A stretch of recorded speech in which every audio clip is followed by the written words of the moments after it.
রাসূলিল কারীম আম্মা বাদ। জুলাই সনদ ঘোষণা এবং গণহত্যার বিচারের দাবিতে বাংলাদেশ ইসলামী ছাত্র মজলিস স্নাতক উপজেলা শাখা কর্তৃক আয়োজিত আজকে এই মিছিল পরবর্তী সমাবেশে উপস্থিত বাংলাদেশ ইসলামী ছাত্র মজলিসের সুনামগঞ্জ জেলা তথা উপজেলার বিভিন্ন পর্যায়ের দায়িত্বশীল বৃন্দ, উপস্থিত কর্মী ভাইয়েরা, সম্মানিত উপস্থিতি, আপনারা জানেন ইতিমধ্যে জুলাই বিপ্লবের 1 বছর পূর্ণ হতে চলেছে। কিন্তু পরিতাপের বিষয় হচ্ছে এদেশের গণমানুষ যে আকাঙ্ক্ষা এবং লক্ষ্য উদ্দেশ্য নিয়ে হাজার হাজার মানুষের লাশ জুলাই বিপ্লবে দেখেছে, সেই লক্ষ্য এখনো অর্জন করতে পারে নাই।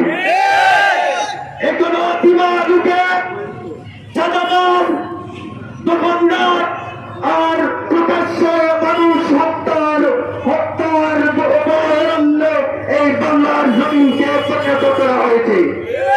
আমরা দেখতে পাচ্ছি একদম নব্য স্বৈরাচারের উত্থান হয়েছে, যারা পুরাতন সেই নতুন করে আমাদের সামনে হাজির হয়েছে।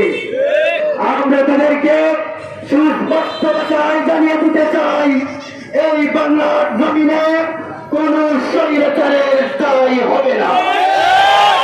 আমরা লক্ষ্য করছি অন্তর্বর্তীকালীন সরকার গণহত্যার বিচার সহ প্রয়োজনীয় সংস্কার জাতির সামনে তুলে ধরতে ব্যর্থ হয়েছে। আমরা কারণ হিসাবে মনে করি জুলাই ঘোষণাপত্র বিলম্বিত হওয়ার কারণে বাকি সব কার্যক্রমে ব্যাঘাত করছে।